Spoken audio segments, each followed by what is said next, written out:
Hello, everybody, and welcome to the Azerbaijan Grand Prix review here on the Motorsport Magpie channel. As you can see, as always, Wajid has joined us for the podcast. How are you? The still nameless podcast, but we are in the process of getting there. We genuinely are. We have a short list of about 45 names, but as always, pleasure to be here. Thank you very much, Dev. Yes, we will have a name to it soon, and then hopefully, once we've got a name, we can maybe put it on Spotify or something. But we'll see. We'll see. I'm Depends if branding anybody and all actually wants. sorts. Depends if anybody actually wants to listen to us. There's that. But yeah, we thank you for your support so far. It's been absolutely brilliant, and we wouldn't do it. Well, we probably would do it to not people, but we appreciate the people who are coming in to watch. As you can see below, as I said, talking about the Azerbaijan Grand Prix and the uneventful Azerbaijan Grand Prix. I think we'll be talking a lot more about stuff that didn't actually happen kind of happened in the race, but not the stuff we should be talking about when we're talking about a Grand Prix and going through our terrible predictions. I think terrible is the word. They're not even terrible anymore. They're just a Comedic. shit show, aren't they? They're just shit, yeah. Comedic, shit show, clusterfuck, whatever you want to call it. Yeah, it's not good, but we're going to move on straight away to the Grand Prix as whole, and we're going to look at the sprint race format, which we had coming into the Grand Prix. Wajid, we had this new format. It was taking the sprint away from the Grand Prix, like lots of people actually asked for. We said we don't want the sprint to influence the Grand Prix, and yet again, quite an exciting opening lap, and then nothing really happened in the sprint. Yeah, just quickly on the format, because quite clearly this is going to be the format this year. I think the sprint qualifying should be on the Saturday and on the Friday, and the main qualifying should be on the Saturday, because in Europe anyway, most people are still at work. They can't see the main qualifying, and I think Saturday should be sort of I think it should go in order in terms of importance. So I think it should go sprint qualifying, then either qualifying or sprint race and vice versa, then obviously the race on Sunday. I think the new format works better, but I think the big thing they need to do is change the parc fermé regulations for the sprint format. I don't think everything, because effectively you're losing two practice sessions, and if you're locked into your FP1 setup, if you don't get the setup right straight away, then you end up in a Carlos Sainz situation or a George Russell situation where your car's a total stinker all weekend, you're totally off the pace, and like you can't make any changes. So I think the parc fermé regulations should be loosened slightly during a sprint weekend, so the teams can still make changes and then locked off for after qualifying or after the sprint race on the Saturday, whichever sort of is the second session of the Saturday. Overall, I do think the format works a lot better than the previous format. I just think, again, there needs to be a bunch of changes made there just needs to be a bunch of changes made, which everyone loves changes. So Yeah, I mean, going on the format, I agree that it kind of worked and kind of didn't in a way. Do you think maybe for a sprint format we need to see a different qualifying? So maybe we see one shot qualifying or something like that brought back just for that one session, because at the moment it's just a complete and utter repeat of what happens on Friday. yeah, I don't really see it. I mean, another version could be like IndyCar when they go to Indianapolis, which obviously just going into the month of May, we're just starting. They do 4-time laps, and they get an aggregate time. Could we have something, like the old qualifying format where they had one shootout on the Friday and then one Friday shootout and on once on Saturday, Saturday. and they added the two together? Maybe we could just say, well, everybody goes out and does 2 laps, and you get your time added together, and that's a sprint. I think qualifying. I think the problem is. I think the problem with the one lap setting in Formula One compared to IndyCar. In IndyCar, all the cars are generally very, very similar in terms of base.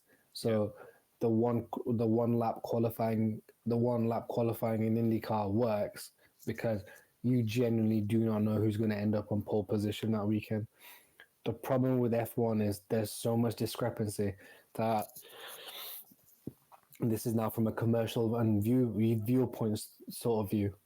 If you were to tune in for one lap qualifying viewership wise, no one is going to care unless it's a session that is going to rain halfway through the session, or it's a rainy session on a quote unquote normal dry weekend.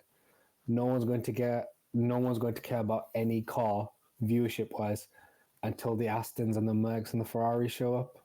Yeah. And that's the. They may have to change the qualifying format, but I understand what you're saying, but I'm looking at it from a commercial viewership standpoint, and that's why that'd never work. I mean, I think back to, I think it was France 2003 when we had a wet qualifying on the Friday, and it got dried out, so we ended up with Minardi's 1-2 in first qualifying. But that was when the times weren't combined, so basically it just formed a running order. So when it all dried out on the Saturday and everyone had equal conditions, the Minardis fell back to the back straight away. But I do remember it because I will admit I printed it off because I never thought I'd see a Minardi 1-2 in a session again. Heaven below, not long later we had 5th and 6th in the US Grand Prix, but technically last and second to last. But anyway, that is for another podcast. But yeah, I think there still needs to be a bit of tweaking about it. But can we is this tweaking just getting a bit too much now? Because every sprint race weekend we're having a tweak to something. But I mean, we had the rule with Lando Norris where he made it through to Q3 and then couldn't even go onto the track unless he went on into tyres. But then we go back to the argument: do we need sprint sessions in Formula One? Yeah. I understand what you're saying in terms of we're tweaking something every weekend, but then the overall discussion is always, do we need sprint sessions in Formula One? And in my opinion, especially in a cost cap era, which we'll get into, and things like that, how can we be in an era where historic? I know they're not called races, but for argument's sake, let's call them races. How can we be in an era where we have the tightest financial restrictions, quote unquote, but we have the most races in calendar history? Yeah. Like one doesn't.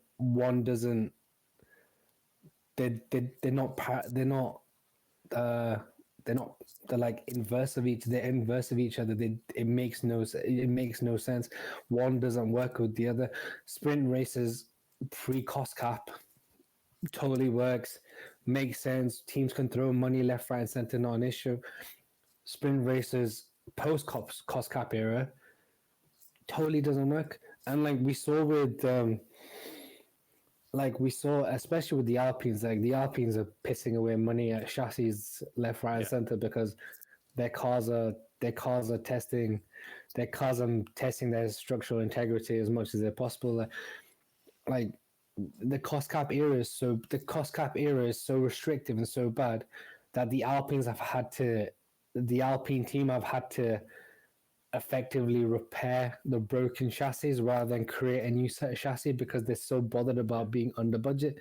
So we effectively have 28 races it doesn't, a sprint race does not work in in cost cap. Either get rid of the sprint races or get rid of the cost caps. That's it. So I know I'm off your point about No, it no, it's constantly fine. tweak. No, so back to your original point about, yeah, we're constantly making tweaks and changes. For me, it's not about the tweaks and changes. Either get rid of the cost cap or get rid of the sprint race. It's one of the two at this point. Because I'm not the biggest fan of sprint races. It's everyone. There's no sort of big risk taking or anything like that. There's only been one exciting sprint race, in my opinion, and that's because Lewis Hamilton was fighting for a world title. So he was going to take every risk Yeah. possible because but every sprint race before that and after that, no one is going to stick their car in the barrier for one extra point. It makes no sense. Yeah, no, I completely agree. And I suppose there's another comment to do with cost cap that I'll come on to a little bit later during when we actually think more about the Grand Prix as a whole and something that was said over the weekend. But have you noticed also, for example, Max Verstappen, all of a sudden very vocal about sprint races when he has a huge amount to lose from it? Yeah, You could end up with a Grand Prix. Previously, he hasn't been outspoken. He's been saying like sprints aren't that bad. So it is quite a change of mindset there. It's funny how when larger things are at risk, all of a sudden things that weren't a problem become a massive problem. It's funny how that always works. Yeah. So we'll just, as I say, overall, just very, very, very quickly, do you think this format of the sprint weekend was a success? I'm not saying it doesn't need tweaking more, but was it a success as a whole? I think out of all the iterations they've had of sprint formats, this is probably the best version of a sprint format they currently have. That is understandable, and it sounds like somebody agrees with you behind, honking his horn in agreement. I'm very surprised you can hear that because all the windows are closed. So. Yeah, that was pretty impressive. You must have driven into your living room or something. But yeah, so that was the sprint weekend format. We've also, before we even get into the race as a whole, we have to jump on the disaster, the failure that the FIA are becoming. We obviously filmed, which isn't quite on YouTube yet. It will be very soon. But we filmed a piece on the FIA and their failures. And it looks like we're going to have to refilm it because yet another one to add to the list. Esteban Ocon. Everybody has seen the pictures. Everyone, it's been published around the world of this absolute. I think Ted Kravitz put it right in his notebook. They missed a disaster by seconds, really. And it was quite an obvious one because they've been talking about it for 10 laps of Esteban Ocon needing to pit. Just your general, without too much detail, just your general thoughts on the situation before we explain it a bit more. Honestly, not to sound melodramatic, but we are very, very lucky someone was not seriously injured or killed. Especially with the dates we're on as well. Yeah. It's so raw in the memory, even though it's 29 years. It was 29 years to the day that Roland Ratzenberger had his accident, and 28 years and one day short of 29 years for Ayrton Senna. The dark weekend that we all remember, even if we weren't fans at that point, and yet something like this is allowed to happen. So, obviously we'll get into it, but if no one's seen the onboard of Ocon, just before he turns into the pits, there's one photographer. You can tell he's a photographer because of the visor. He's a member of the media.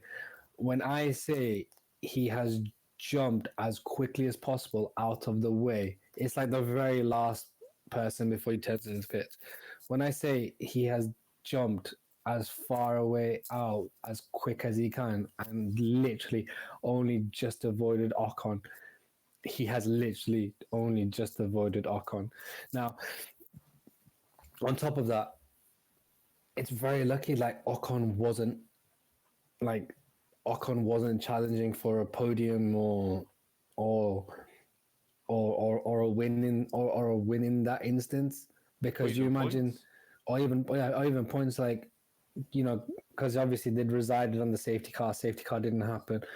Do you imagine being cost points because there's people in the fucking pit lane? Well, we almost had it last year with Alex Albon. He almost wasn't able to leave the pit lane in Australia, wasn't he? Yeah. And, so for those just for everyone, for those who've not seen the clip or not understand what we're talking about, the Alpine team have pitted Esteban Ocon at the very last on the very last possible lap before he could get disqualified, because they were waiting for a safety car and he could come back in and he could come out and maybe challenge for points. That didn't happen. Now everyone in the world on the world feed, on the Sky Sports feed, everyone knows Esteban Ocon needs to pit. Every single person, except the FIA and the organizers, quite clearly, because no one has relayed this information in the pit lane about Ocon needing to pit or anything like that. So they've now started closing the pit lane, and Ocon is driving into the pits now. The Baku pit lane is a very, very quick pit lane. Like, you come straight off the main straight, you're traveling at 300 kilometers an hour, and you slam your brakes and you hit 60 at the very last possible minute. They have seen the Alpine coming, and they've tried to open everything up and make everything as normal as possible at the very last instance. Esteban Ocon came very close to, and bear in mind, this is no fault of his own at all. When like, no one is even like hinting at the fact this is Esteban Ocon's or Alpine's fault. The fact that it happened on the weekend it did, we're only 1 year removed from the farce of Australia, and there were FIA defenders online saying it's the organization's fault. No. The safety and governing of the sport comes down to the FIA. The pit lane control while it's in the race is down to the FIA. It is an absolute disgrace. It is a farce, and we are so lucky someone did not get hurt this weekend. We incredibly are. And this DTS era of Formula One has turned the safety aspect of the sport into a complete shit show, utterly farcical, and it was just beyond laughable when the FIA investigated the protocols of the FIA in the pit lane, and someone. Again, people online were saying, "Oh well, the stewards are volunteers and things like that. They're under the remit of the FIA. Even if you're volunteering that weekend, you are working for the FIA as a volunteer that weekend. You are still employed by the FIA. You're not employed by the organizers. The safety comes down to the FIA." Utter, like they want $100 million. They want $100 million to fucking host a race. Right, but they can't organize the safety of the people that are working there. Utter joke, utterly farcical. I've said it a million times before, and I'm saying, how are you making FIFA look competent? How are you making UEFA look competent? Do you know how difficult of a job that is? How are you proving to be the most incompetent sporting body in the world? It's not even a rant, like on the weekend. It's not because on the weekend, like you said, 29 years removed from two drivers losing their life in a race. we were this fucking close to another maybe not death, but someone being seriously hurt. Yeah. And then F1 want to post about 29 years to the day. Have a fucking day off. Well, for those who are watching this as a video, there is an image from the pit lane, which is Esteban Ocon coming into the pits. I will, and it's just before the speed limit line, and from what you can see at the moment is, well, you can't even see down the pit lane because there's such a crowd of people in front. And you can start, first of all, I'll bring my mouse into the picture. You can see there is an 80 kilometre an hour pit lane speed limit. So still, these cars are going incredibly quick if you get hit. You can see on the left-hand side the gate and all the security that stops people coming into the pit lane. You can see the podium on the left and parc ferme being set up with barriers and stands saying 1, 2, 3, etc.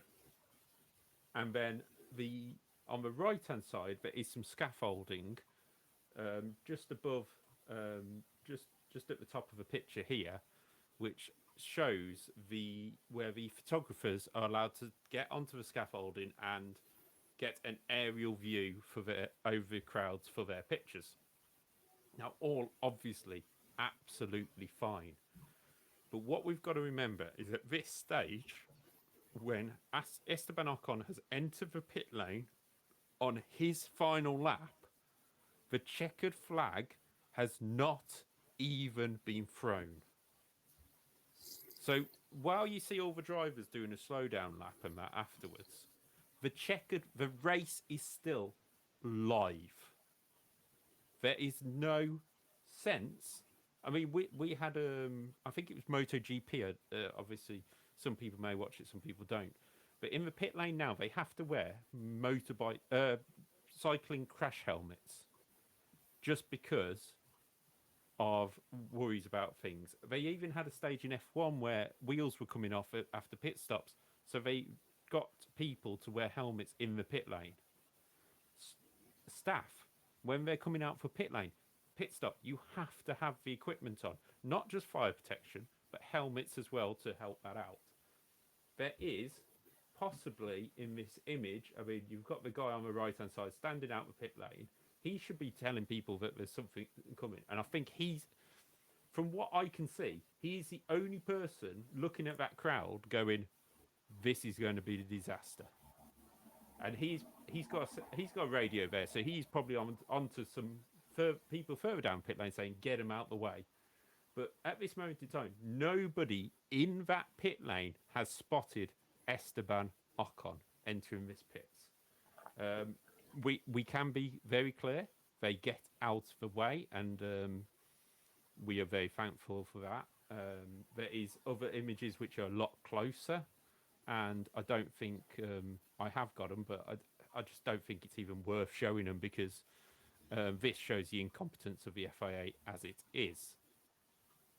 So that is the general scheme of the pit lane, if you don't understand where all these people are coming from.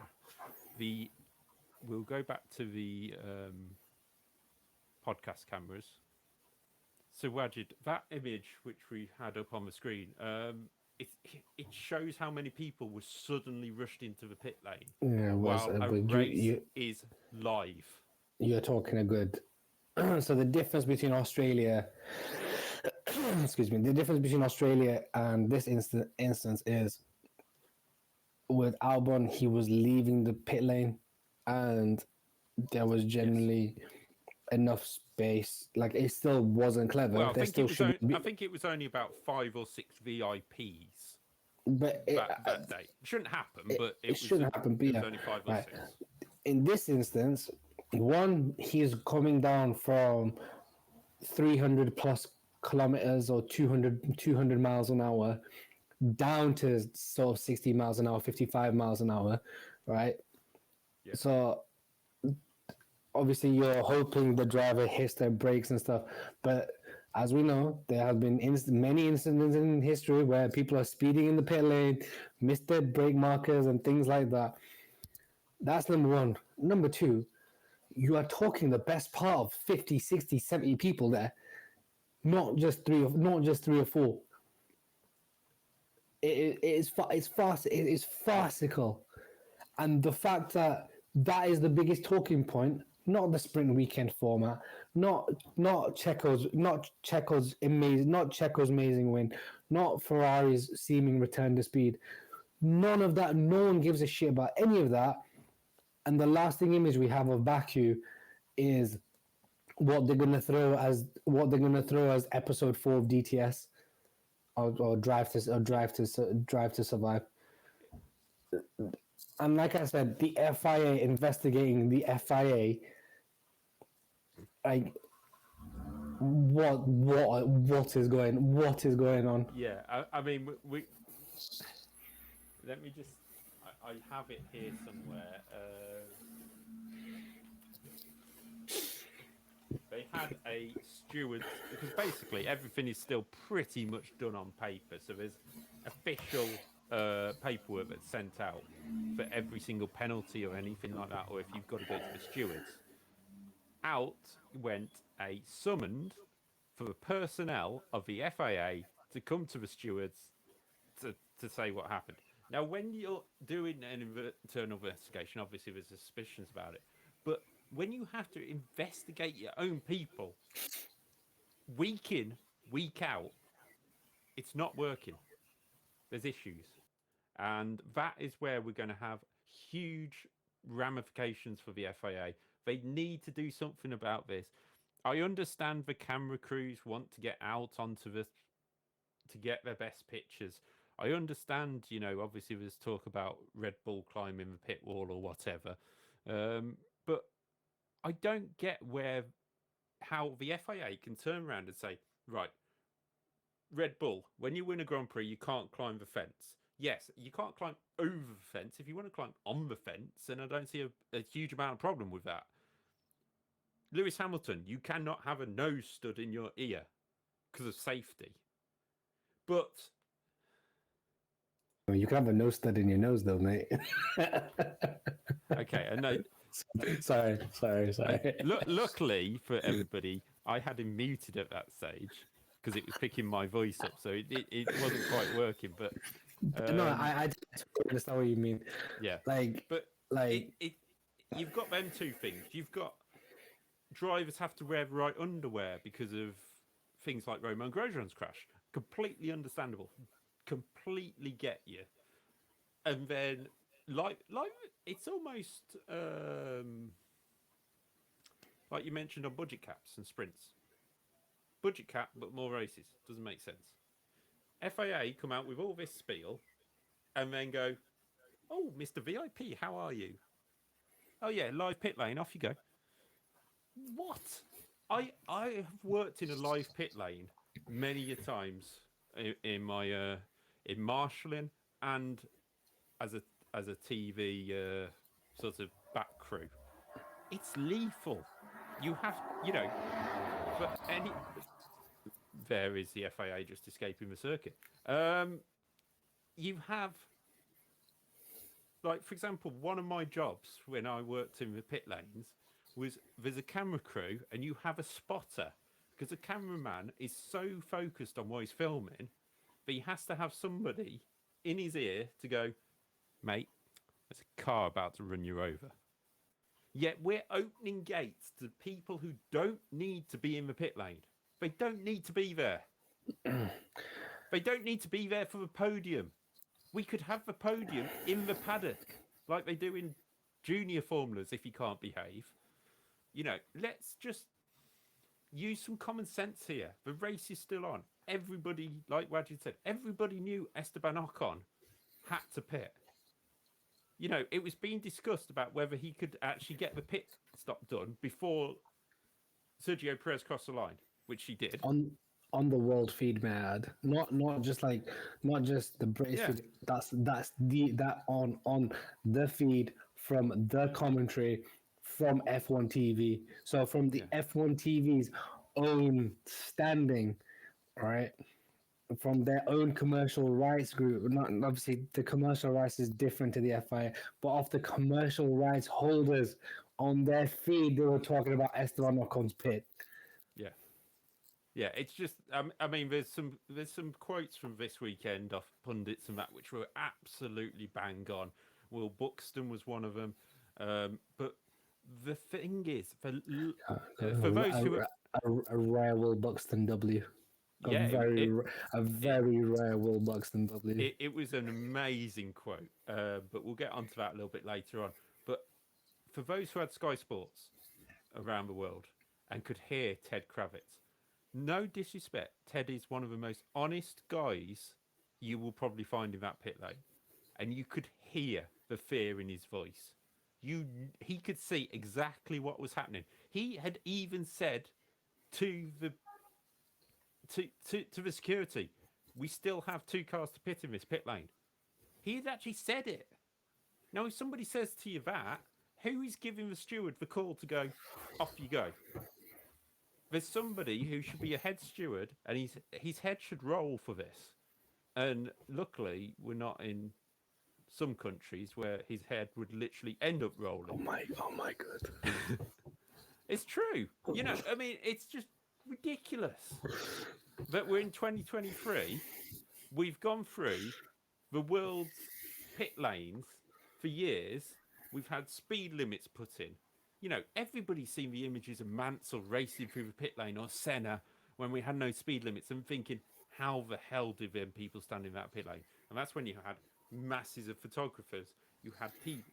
You never used to even have a pit wall between the circuit and the pit lane.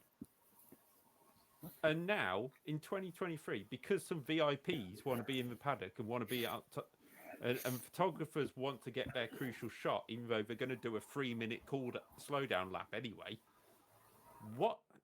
It makes no sense, and I'm going to stop ranting now because we actually do want to do the whole podcast and not make it all about this. But it's just madness that the FIA keep looking at, and Formula One keep looking at things which aren't important, and then going, oh well, this and that. I mean, it's like, oh, we had a boring Baku.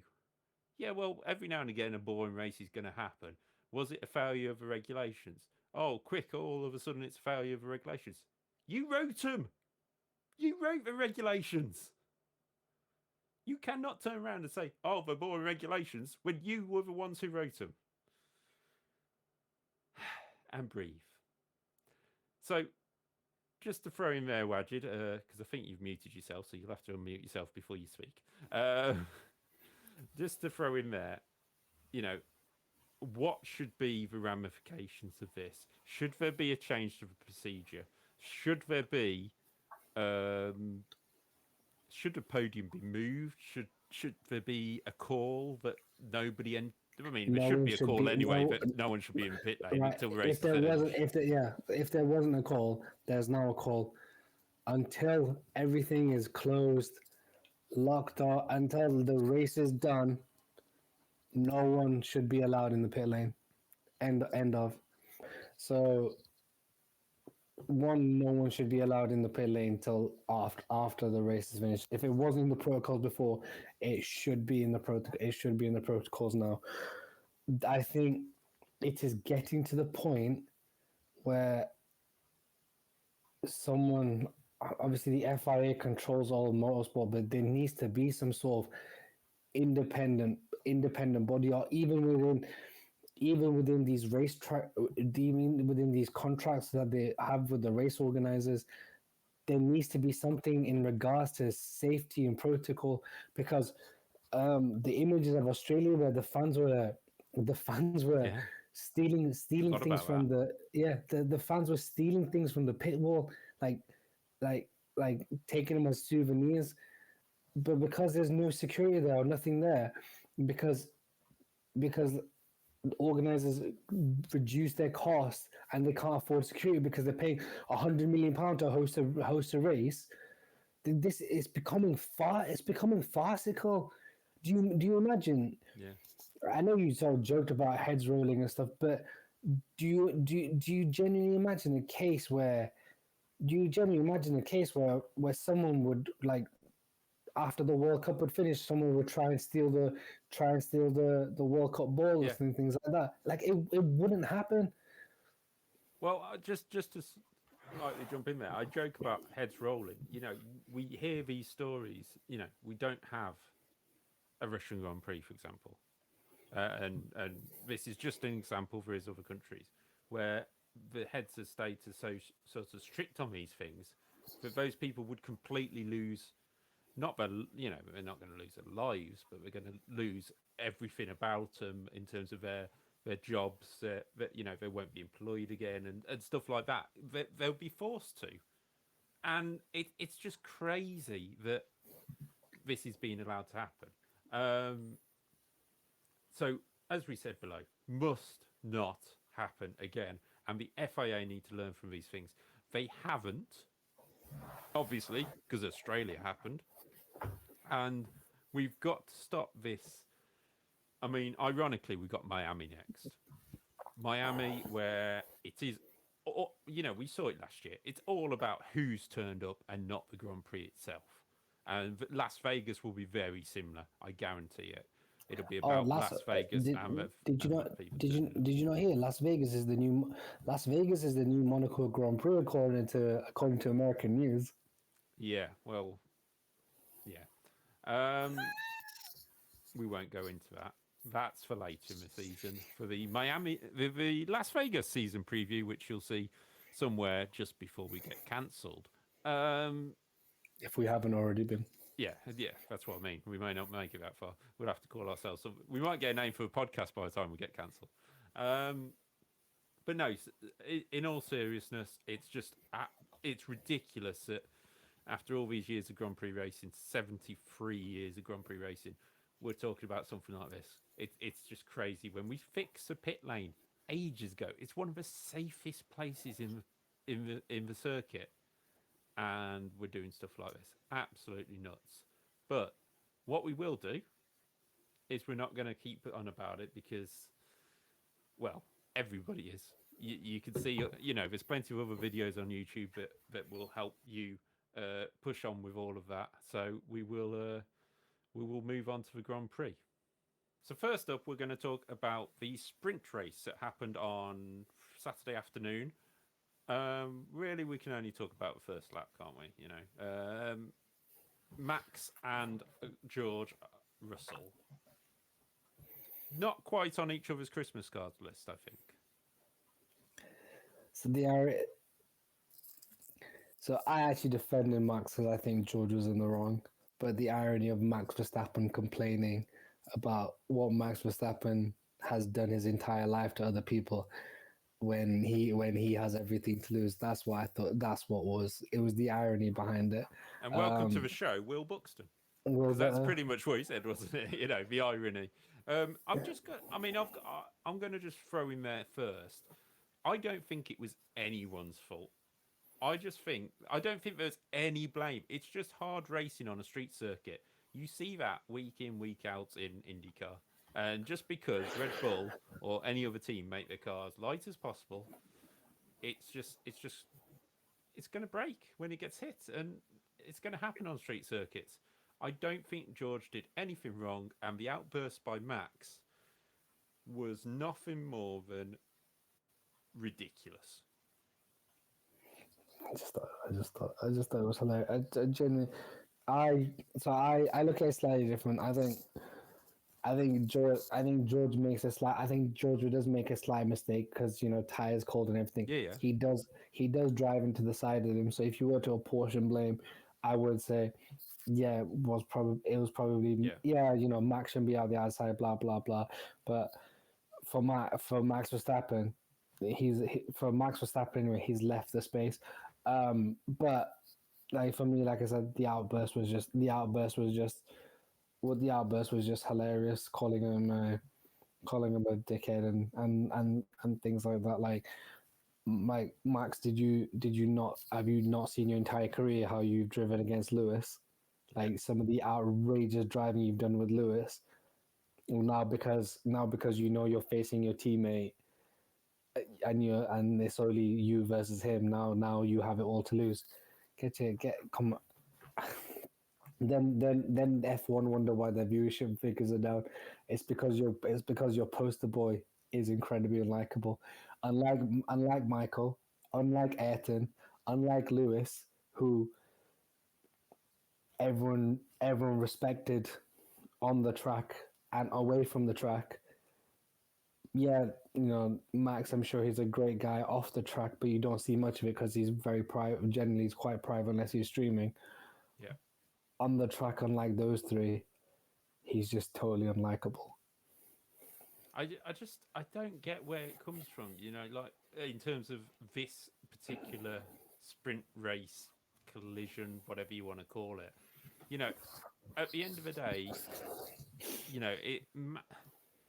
that frustration, that petulance that came out from Max Verstappen at the end of the race, and the petulance that come out from Christian Horner, we kind of expect it now. We expect that sort of backing and stuff.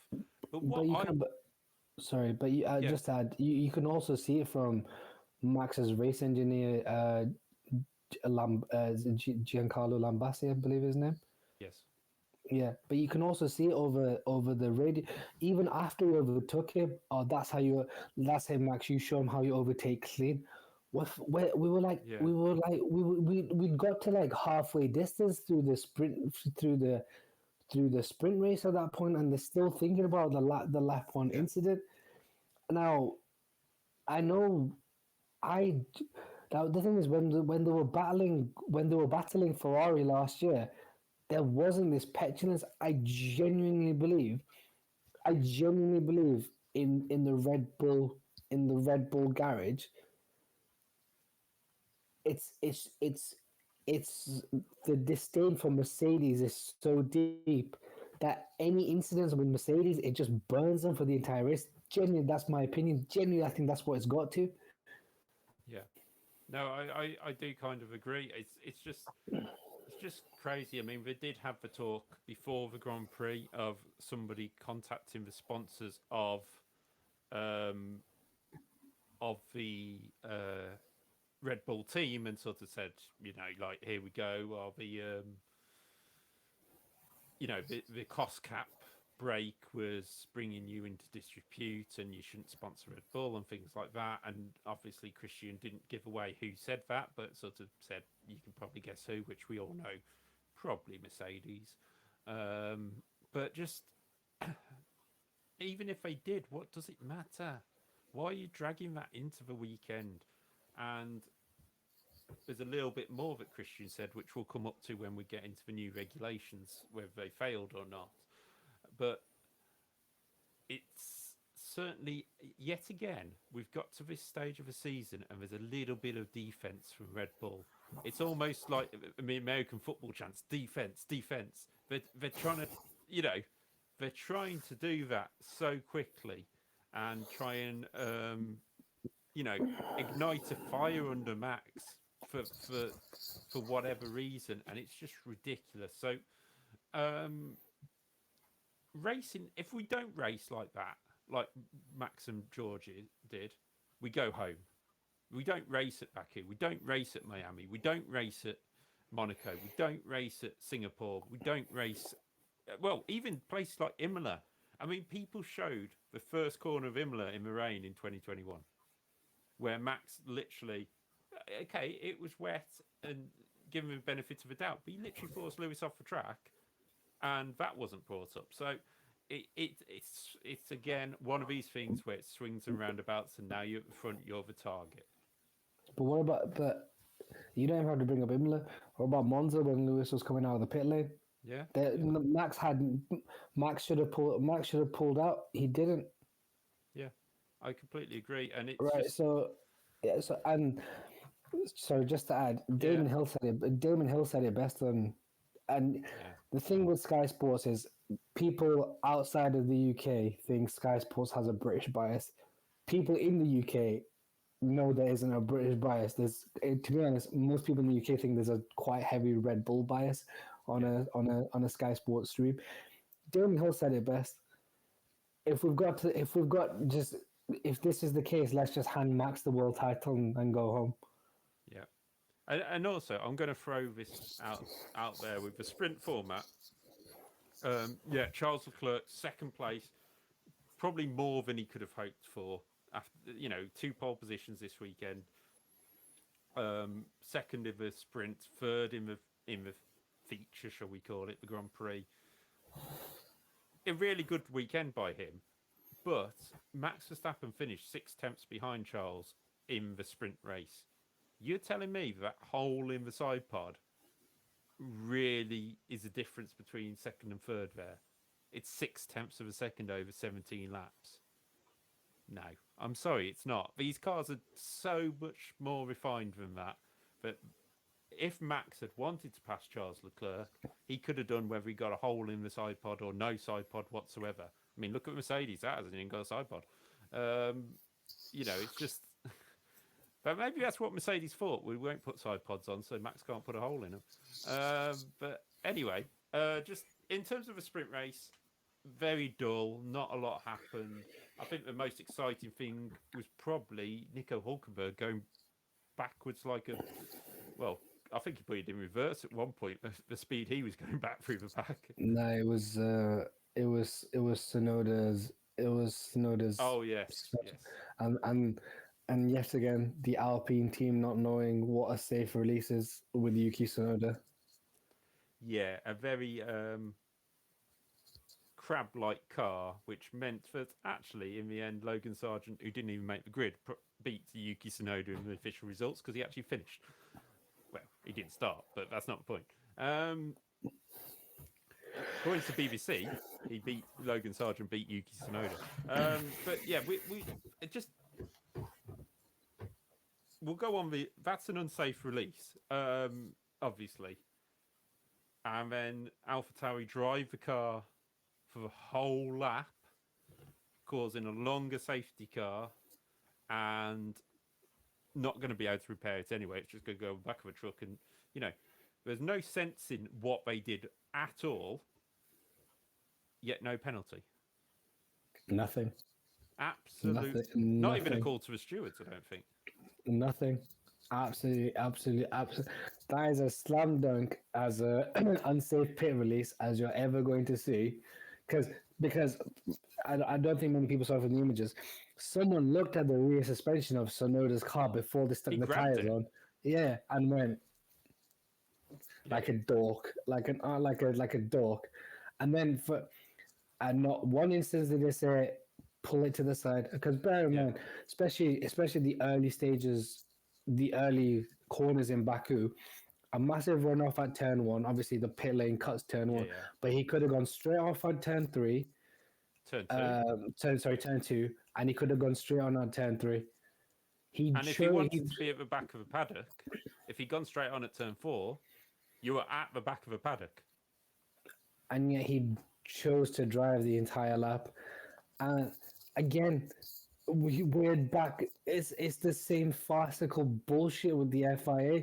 If we're hunting Lewis Hamilton we're hunting down Lewis Hamilton for wearing a nose ring at the start of a Grand Prix. A guy has Yuki Tsunoda and the AlphaTauri team have literally, of a 17-lap race, we've lost 5 laps because the man has driven with a car with 3 wheels. What are we doing?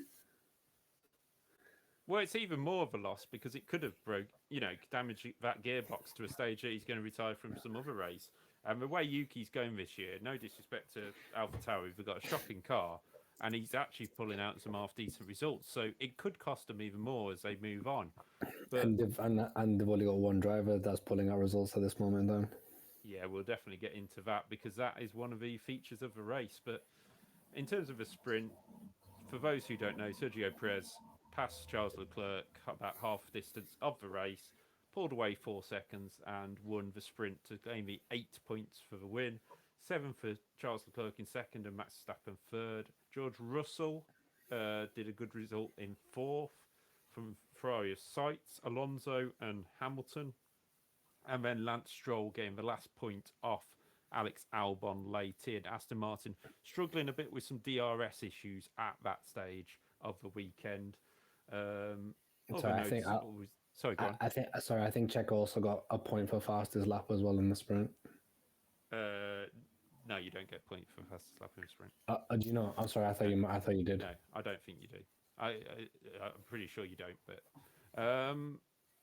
just to throw out there as well, the only noticeable thing was the soft tyres not working at all in the sprint race.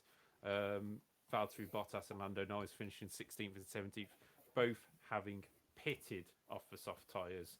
That's how bad they were. And it certainly gave everybody the notice of don't use the softs on Sunday, which again would have been a change to the race if we ended the sprint. They probably would have used the softs at some point.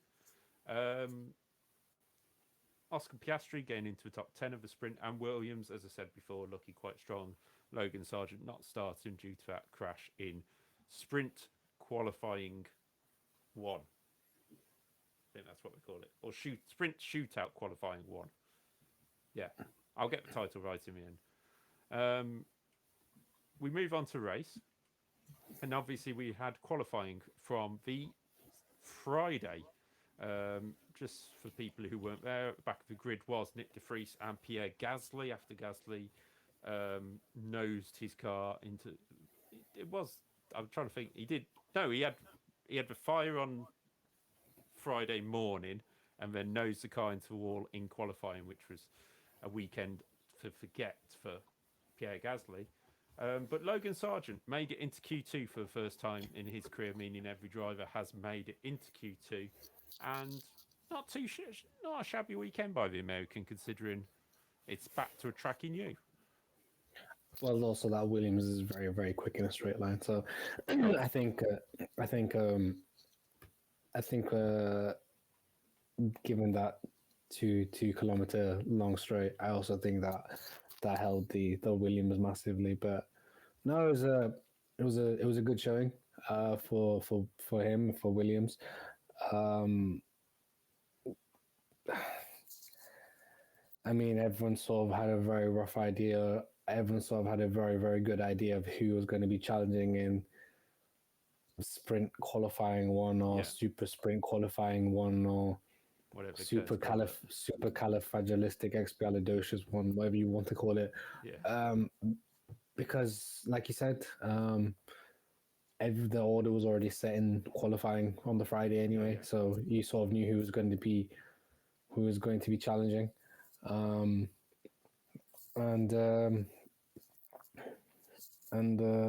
yeah, I think the only thing that was sort of roughly surprising, the only sort of really surprising thing that came from the sprint anyway, that was in comparison to the race, was George Russell found a lap from absolutely nowhere in SQ1 to I think stuck in 4th or 5th. Right, yeah. But that's about it. Charles showed that his 1 lap pace in that Ferrari is amazing. I think that's 3 straight. Is that 3 straight poles at Baku now? 4 with this sprint race. Oh, sorry, yeah, four straight poles at Baku. He was on over 1 lap. He was genuinely quicker than the Red Bulls, regardless. And we could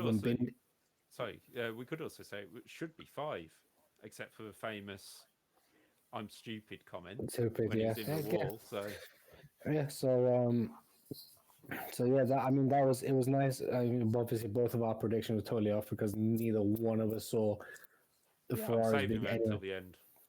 We're definitely staying away from them.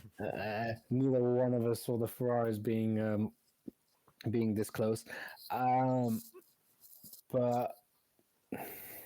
unfortunately, it was a stinker of a race, really. Yeah, for those who didn't watch it, it wasn't the best yet.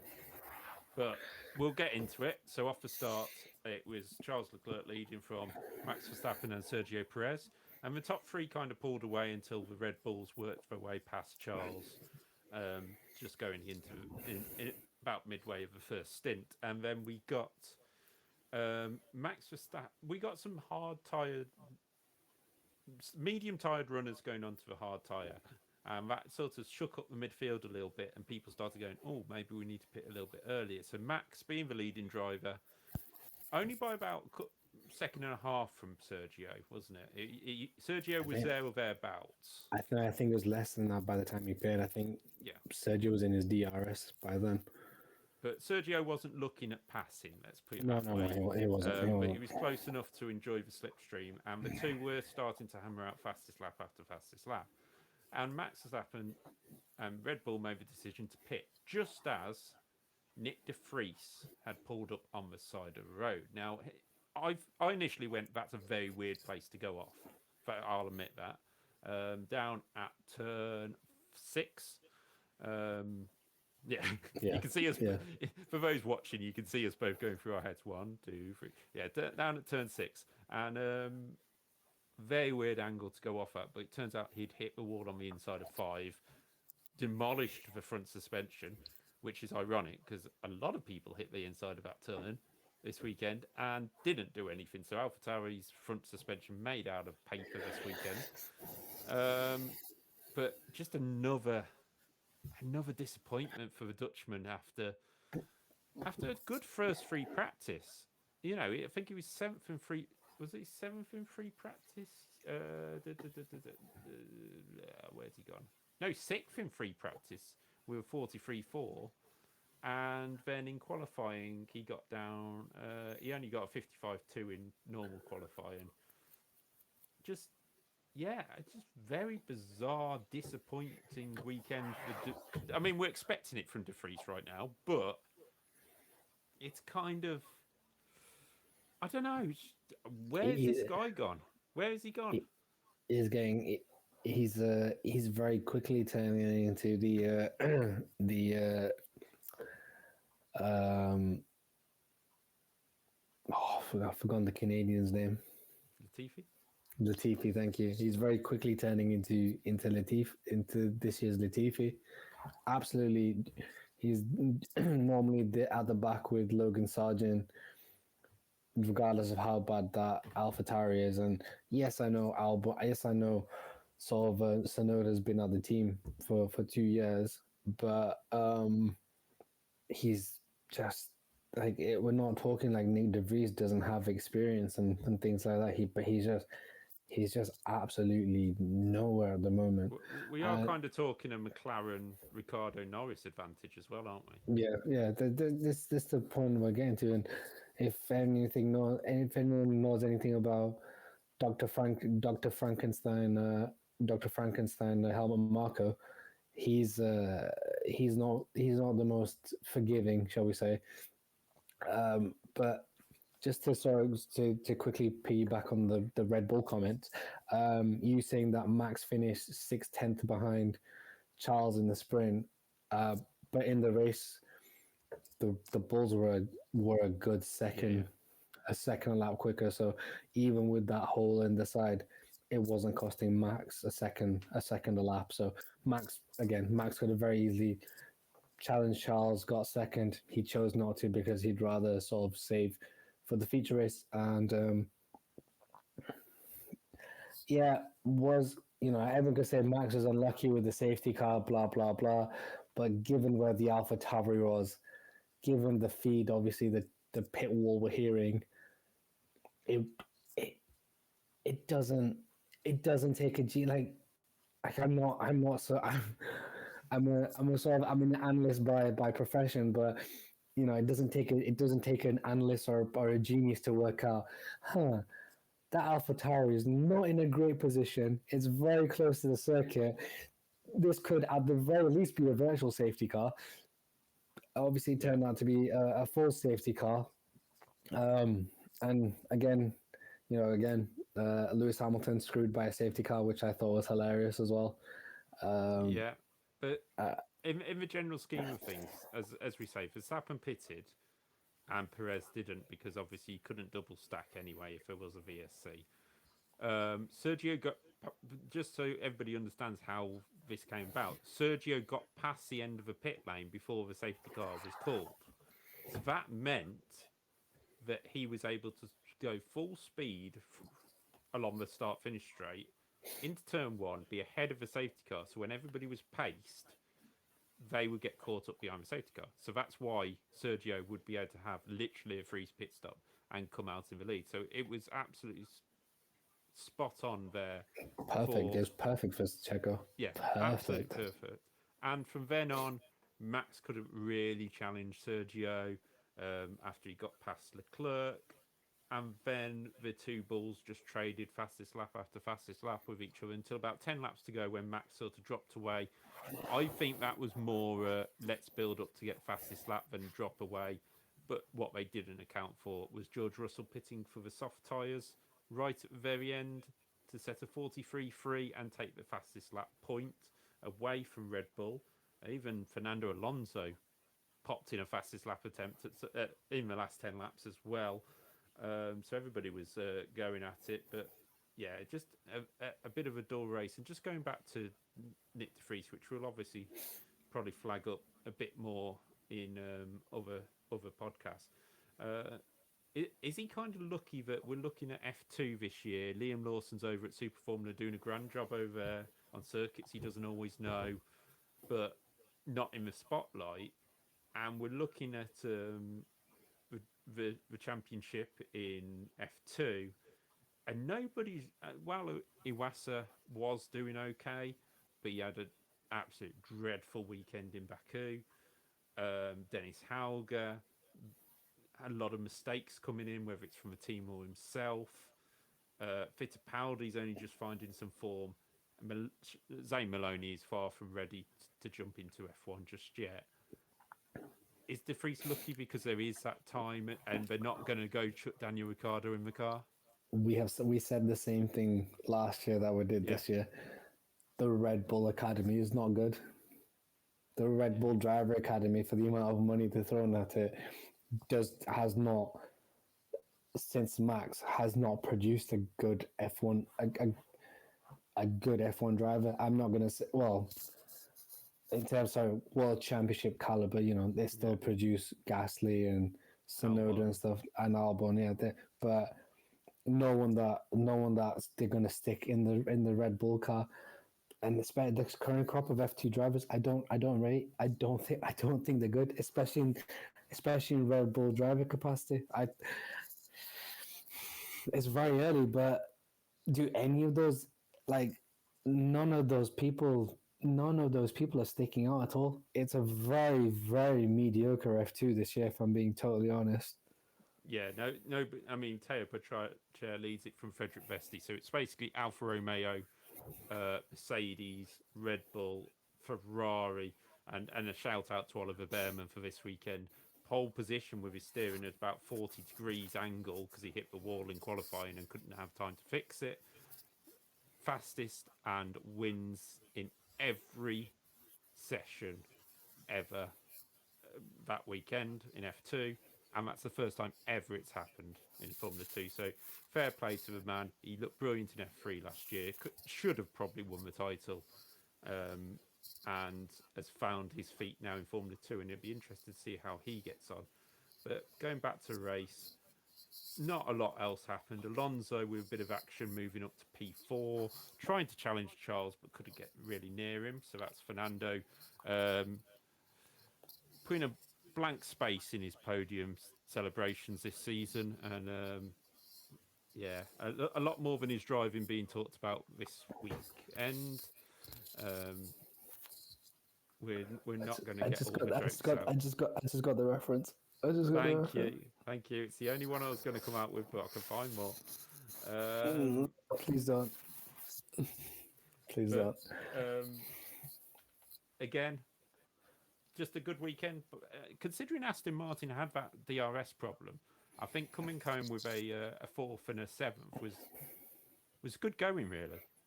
But as I mentioned, I think Fernando especially got lucky with Lewis. I know he was catching Lewis before he pitted, but I don't think.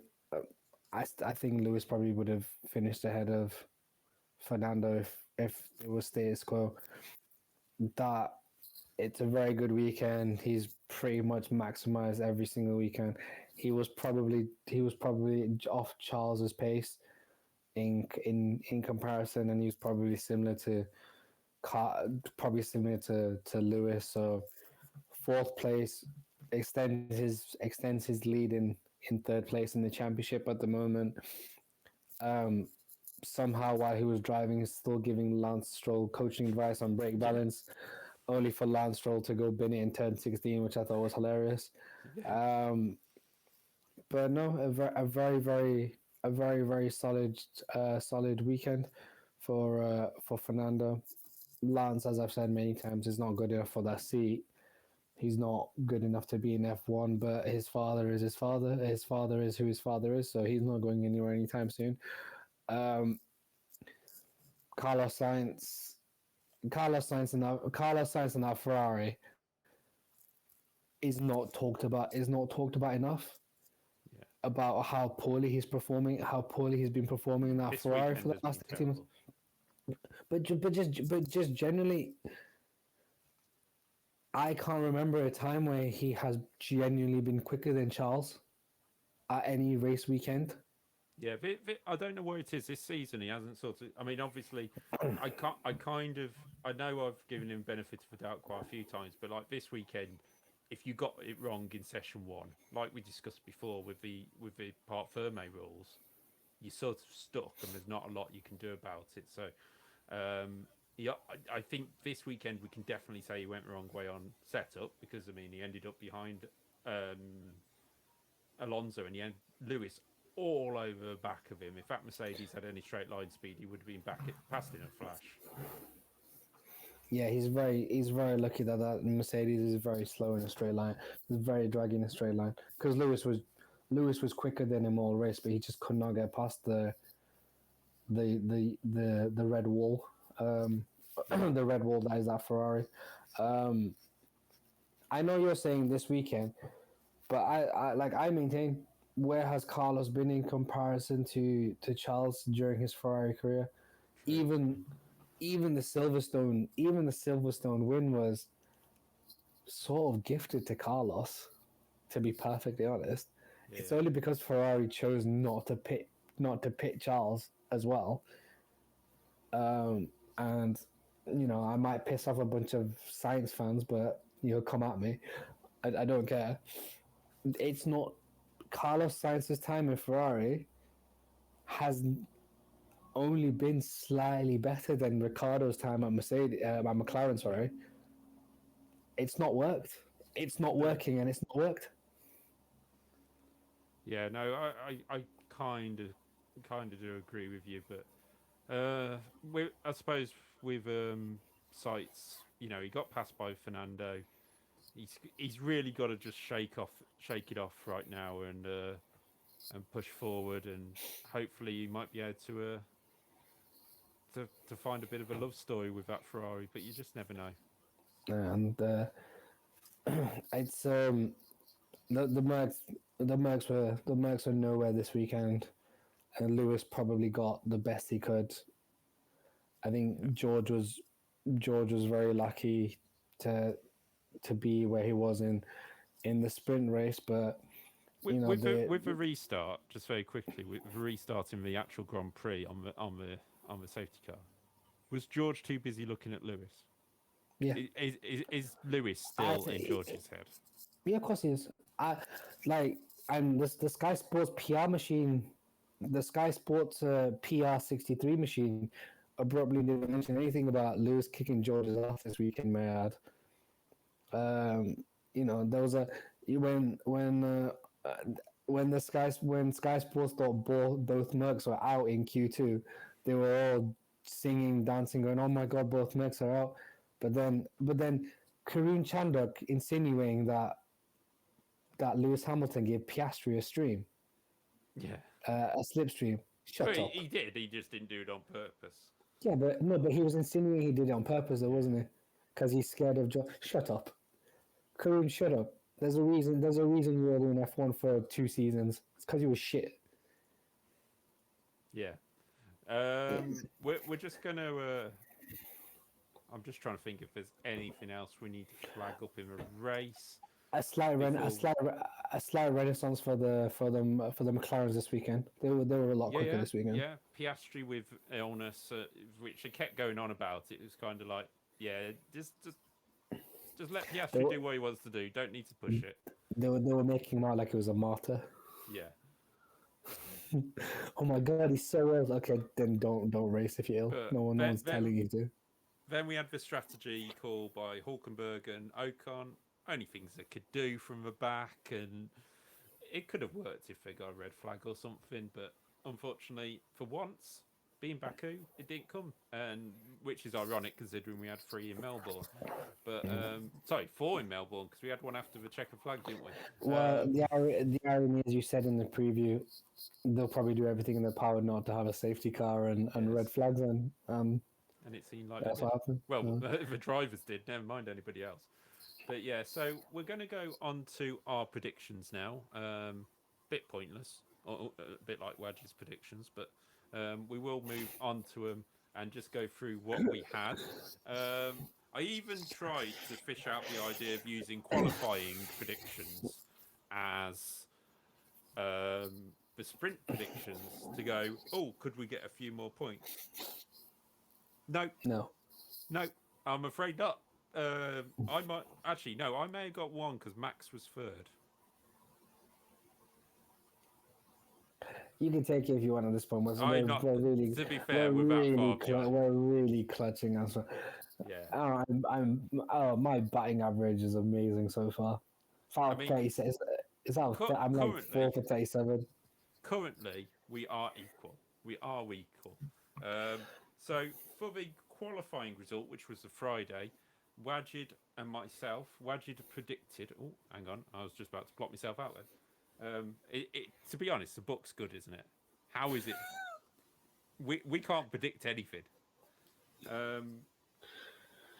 Wajid himself went for Max, Checo, Lewis, completely understandable, especially after Melbourne, and I went Checo, Alonso, Max, nil point. Sprint race, Wajid, can you remember yours? I think I went Max. I think I went Max, Lewis, Checo. Max, Checo, Lewis. You went. Sorry, and you're still wrong. I'm still wrong.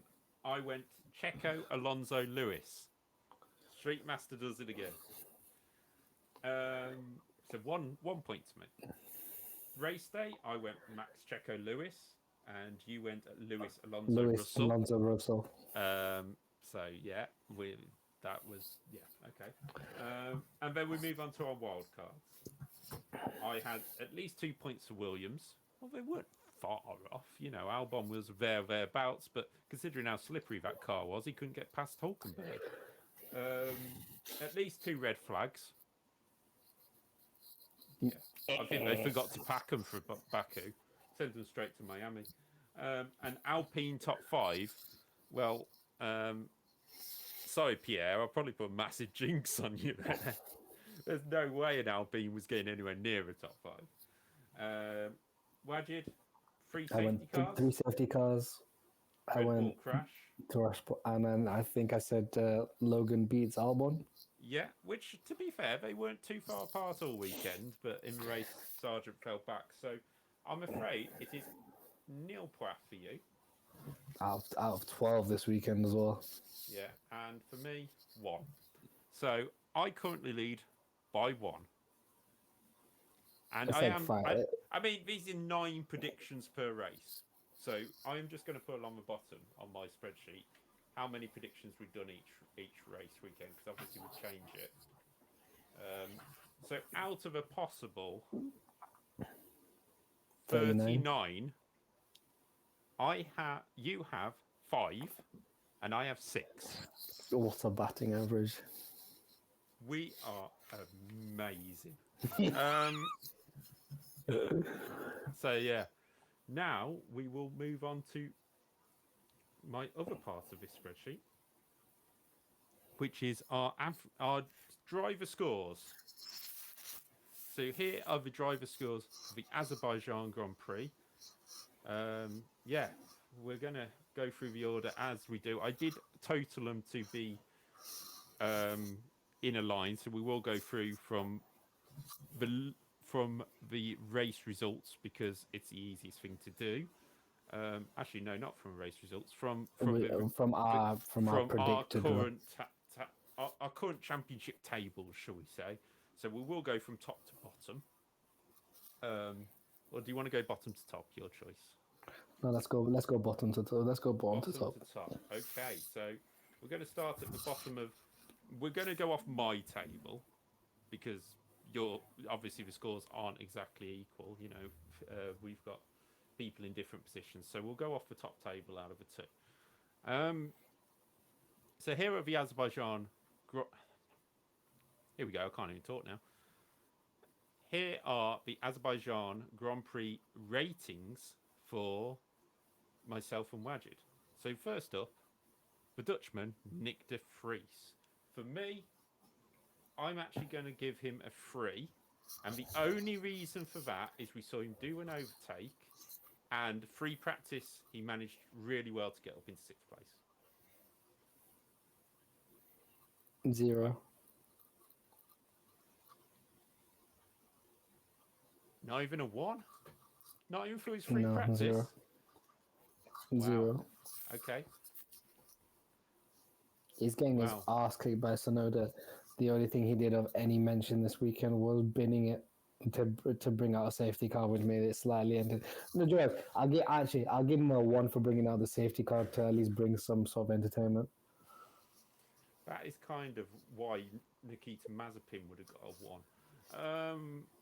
Or Sergei Sorokin. And I didn't pick two Russian drivers on purpose, just to be clear. Am I wrong? No, to be fair. Next up, we have the person we both gave 1 to last time, Valtteri Bottas. For me, 2. You give him a 2. Yeah. I am actually going to give him a 1. I actually think he did a worse job than Nick de Vries because that Alpha does have a little bit of pace about it, but he was nowhere all weekend, and it's the second weekend in a row. Let's hope he turns up to Miami. I'm giving him a 2 because he at least finished. Yeah, that's why he got 1 for me, because perseverance to keep going when you're going that slow. Next up, I have K-Mag. So K-Mag in the Haas, a half decent weekend. I'm just going to just bring up the results. He managed to come home in that train with Albon in 13th place. So for yourself, Wajid? 5. I think it was a bang average weekend from K-Mag. Okay. So we got a 5 for K-Mag. And for me, I am going to go... I'm going to be nice. I'm going to go 6, considering Matt Haas didn't seem to have pace all weekend, even though we kept talking to Gunther Steiner more times than Christian Horner this weekend. Yeah. Next up, the only Aussie on the grid, Oscar Piastri, who had 4 pieces of toast before this weekend, apparently. And that's where he's fueled on for the weekend. So let's hope he's a little bit better for Miami. And he lost 3 kilos, and he was really ill. Yeah. He lost 3 kilos. He was really unwell. Like I don't know where I heard that. I don't know where I heard that consistently. Well, for me, but do you know, I think it was a good weekend for Piastri. I'm giving him a 6 because I'm also, go on. I'm also going 6 actually. I think it was his best weekend so far, basically. That's all I can say about it. Yeah, but then, you know, if you say it's his best weekend by so far, you're like, okay, not the best. Next up on the table is Lando Norris. So, little 7. Lando, you were going to 7. Let's find him on your table.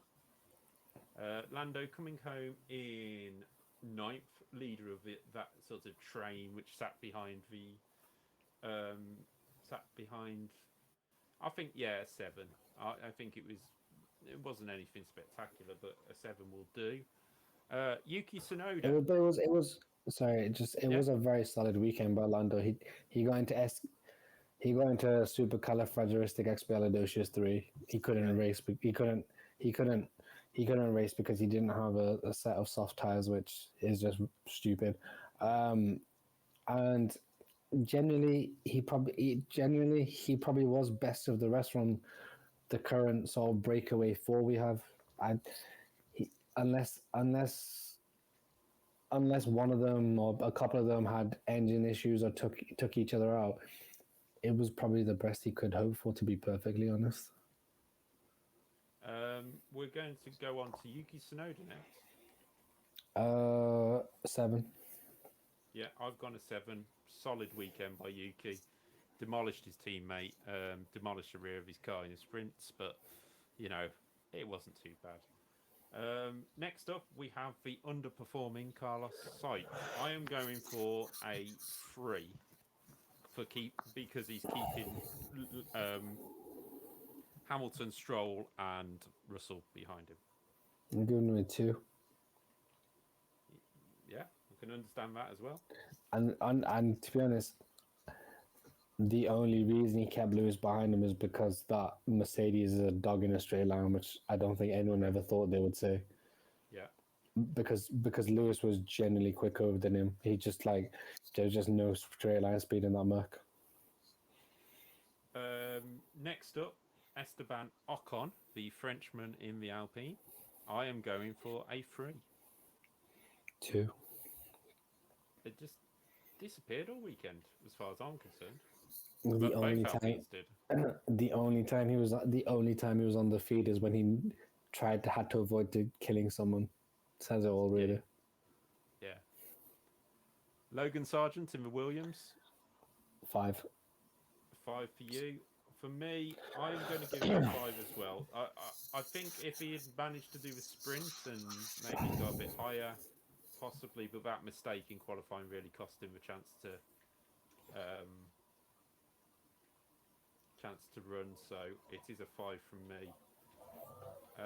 Next up, we will have Charles Leclerc, and I am going to give this man. Is it the first? No, it's not. But it's my first for Charles Leclerc, a 10. I don't think he could have done anything more this weekend.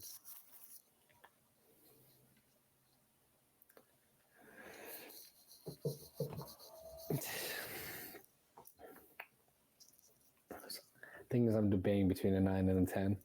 Yeah, I just think there's. I mean, he finished second. He gets a 10. He banged on pole in both sessions. Yeah, he banged on pole in both sessions. Finished second in the sprint. Yeah, he was a distant third, but yeah, as you explained it, he literally extracted everything he could from the Ferrari. Yeah, I just don't think he could have done anything more. You know, and I gave him a 9 in the opening race, so you know, I can't not give him a 10 for what he did this weekend. Next up is Guan Yu who came home he retired, didn't he? He retired on lap 36. Car pulled into the pits with an issue. He beat Bottas, and I don't think it was any worse than De Vries. So 3. Yeah, I was going to go 3, to be honest. The Alpha is nowhere at the moment. Yeah, either the Alpha or both drivers, there's just massive sort of dips. There's just massive sort of dips with the Alpha drivers, because when they're bad, they're really bad. Yeah. Straight after that, we'll move on to the Thailand Brit driver, Alex Albon. Finished 12th. I'm a little disappointed with that. I think he should have probably been into the points with that car this weekend. Did he manage to get the last sprint point? Can't remember now. No, it was Stroll who got it. Albon coming home in 9th. Yeah, because he got ahead of Stroll, but Stroll got him back. I gave his teammate a 5, so a 6. I'm going 5. I think there was it wasn't. yeah, the promise was there, but there was just like there just seemed to be small mistakes here and there all weekend. Like it was it was very, very quick in a straight line. He made some good overtakes, but like I think I'm pretty sure with the last roll thing, like he made a small mistake which allowed Lance to get closer because that Aston had no DRS for most of the race. So um, I- it's a it's a weekend that I think it's a weekend where he should have been best, in my opinion. Given the characteristics of this particular circuit, Yeah. he should have been best of the rest this weekend. Yeah. So next up we have Nico Hulkenberg, who gainly hung on to 10th place until he had to pit with 2 laps to go before anybody's decided to invade the pit lane. I gave K-Mag a 6, a 4 for me for Hulkenberg. Just didn't seem to have the setup on the car. 3. Yeah, understandable completely. If he'd nicked some points, I'd have probably given him more. Yeah. Yes, the strategy wasn't his fault, but this is the Hulkenberg I know where just for some weekends he's just not there. Yeah. Next up, we've got Lance Stroll, 8th in the sprint, 7th in the race. I give him Weekend. I give him a 4. Yeah, I mean they had the DRS problems, but they were mainly on Alonso's car. But no, the thing is, the big reason I gave him a 4 is because he probably would have beaten Lewis, and he's made that massive mistake out of turn 16. Yeah.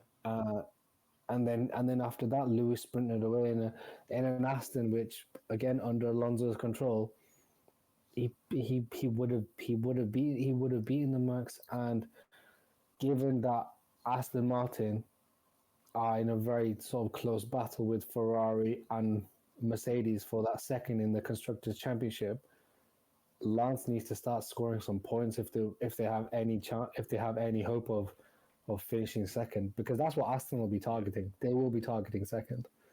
Well, next up is George Russell. I've given him a 6. It would have been higher if he had done better in race, but just fell away to 8th in race. Got the fastest lap. I give him a 4. It was nowhere all week, nowhere all weekend. To be fair, he got 5 of my points for putting a hole in Verstappen's car.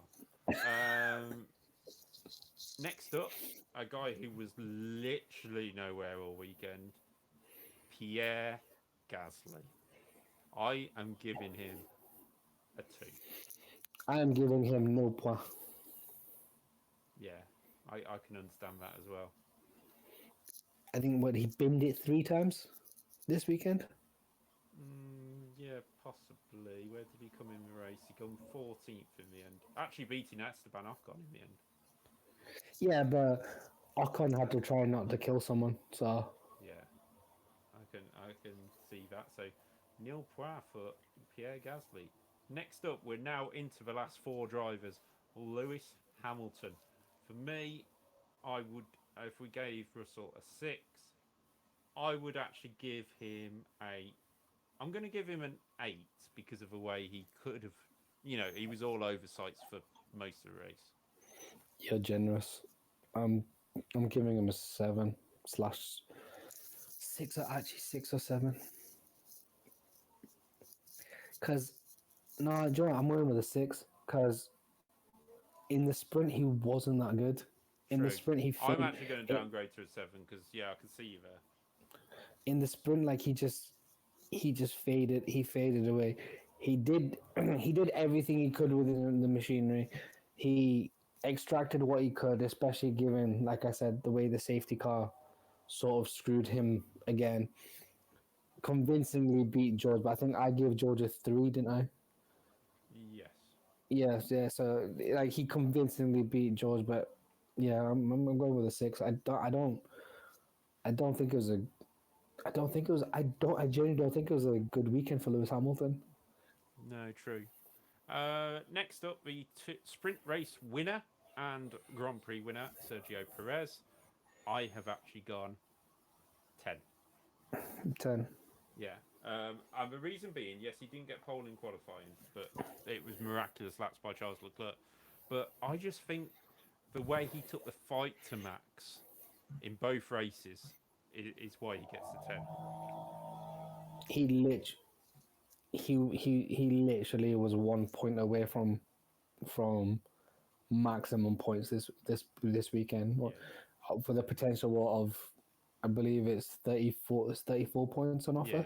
That is the he left with he left with 33 points. He's only, I believe now, 12, either 7 or 12 points behind Max in the World Championship standings. Yeah. What else can you do? It's a good weekend. Yeah. Next up, Fernando Alonso. I'm going to go 8. Bit of a I'm save also- after the DRS. So. I'm also going to go 8. Definitely more than he could have hoped for. Yeah, especially after the issues early on. And for the last one is the championship leader, Max Verstappen. I am also going to go 8. I'm going 7. Right? Yeah, I can. Well, actually, no.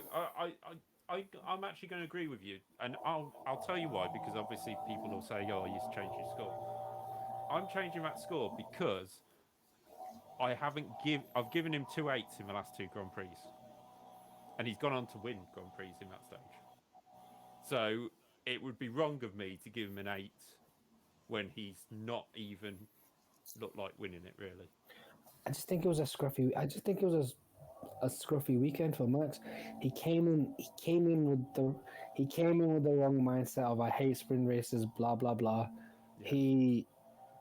He made a mistake. He made a mistake in qualifying on his second lap, which meant which is the reason he didn't get pole position. Yes, you know, George hit him in the sprint race, but that's because he didn't get off the line very well. Yeah. And even with the safety car, he couldn't get close to Checo. No. The Checo had the better of him for most of the weekend, and then he dropped back, whether it was to save the engine or whatever. But I also think there's a part of him that started dropping back because he knew he couldn't catch Checo. Very, very, very much likely. So that goes through, yeah, very likely of that. That goes through all the results so far. Just to give you a bit of an update, I'm just going to let you know how we're standing after 4 races of the season. For my scores, we have Sergio Perez on top by 1 point from Max Verstappen and Fernando Alonso, with Lewis Hamilton in 4th, Leclerc 5th, Russell 6th. And down the bottom of mine, Bottas and De Vries are getting slightly cut adrift from the rest of the field. In Wajid scoring, it's Verstappen leading from Alonso and Perez. Lewis Hamilton in 4th, so we're agreeing on something. George Russell in 5th, Leclerc in 6th, and then Joe in 7th from Sonoda. At the bottom, getting cut adrift from the pack is Bottas, De Vries, and Carlos Sainz. So, it's quite an interesting little table to look at, which we'll go through a little bit later in the season, just to see how things have got on. But for the final bit, I think... we've got the regulations to go into. So we'll start with first a winner or and loser of the weekend for you, Wajid. Winner of the weekend. It's a simple winner of the weekend. It's Checo. Yeah. He's 4 races in. At least we have some remnants of a world title fight. Like I said, I just checked. The gap is only 6 points. He punished Max this weekend. Max did sort of everything he could from his standpoint, but no, Checo for me. Checo's. I know it's an obvious one. Like picks one original, but sometimes it's so clear. Yeah, sometimes it's so clear that there is no. So for me, it's Checo. Yeah, for me, it's going to be. I'm going to go Charles Leclerc for winner of the weekend. I don't think there's a lot more he could have got out of the weekend. I do agree Checo is like right up there, but he actually has the car to be right up there, and we've seen that Ferrari was miles off the pace last time out. So it's quite interesting how Charles pulled it out back here. Loser of the weekend, I'll go first. Pit lane marshals. Simple as the FIA yet again. Yeah, you kind of nicked what I was gonna say. So let me. Um, To be honest, they deserve it twice. do you know what? I'm gonna go. I'm gonna go with Baku this weekend. Yeah. It's I guess you mean as a circuit, not a city. no, yeah. As I say, as I say, it's supposed to be a beautiful city, but the Grand Prix as a whole this weekend, after a sort of electric start in terms of the race itself, and the drivers loving the track and things like that. This year and last year haven't been great. No, it's not been the best of ways for things to happen, but yeah, strange one really. Why? But then maybe we just expect a little bit too much from Baku. Maybe that's part of it. No, because I guess we're gonna get into it, but with the supposed regulation changes and the blaster regulation changes, there was this excuse me, there was this gaslighting of how the cars are going to be side by side, like pushing each other through corners, a la IndyCar, NASCAR sort of settings where it was going to be bumper to bumper and everything. It's not been the case, and for Baku to have the length of the straight that it did, we only had 13 overtakes. Five of them came from Lewis Hamilton because he was so far out of position after the safety car. For the race only had 13 overtakes. Yeah, it wasn't the best. That's not a good race. But we will move on to it now. Here we go. So for those who are watching on YouTube, it may slightly be a different video again, but we will see. That is the end of our actual kind of review of the Grand Prix itself, and now we're going to move on to talk about the new regulations and whether they've been a failure in general. The first thing I'm going to come up on is the rules of the changes to the cars, and then there's a little bit more I want to add to it as well. So firstly, Wajid, yes or no, and a little bit of explanation why you think whether the regulations have been a failure for 2023. Because obviously last year wasn't great, but we'll try and focus now. So my answer has nothing to do with the Red Bull dominance, because I've lived through Ferrari dominance, I've lived through the McLaren Ferrari dominance, I've lived Renault, the Mercedes dominance, the Red Bull dominance. I've lived through all that, but the regulation have been a total and utter fail for me this season. They have been an utter fail, especially given on commentary. And it's getting very annoying by commentary. Crofty literally talked about how, for some reason this year, the cars have managed to throw more aerodynamic bits on cars this year. We have more dirty air on the car this year. The whole point of these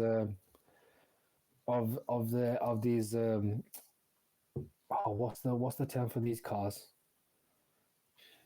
Ground effect. Sorry, thank you. The whole point of the ground effect cars was to stop dirty air. Now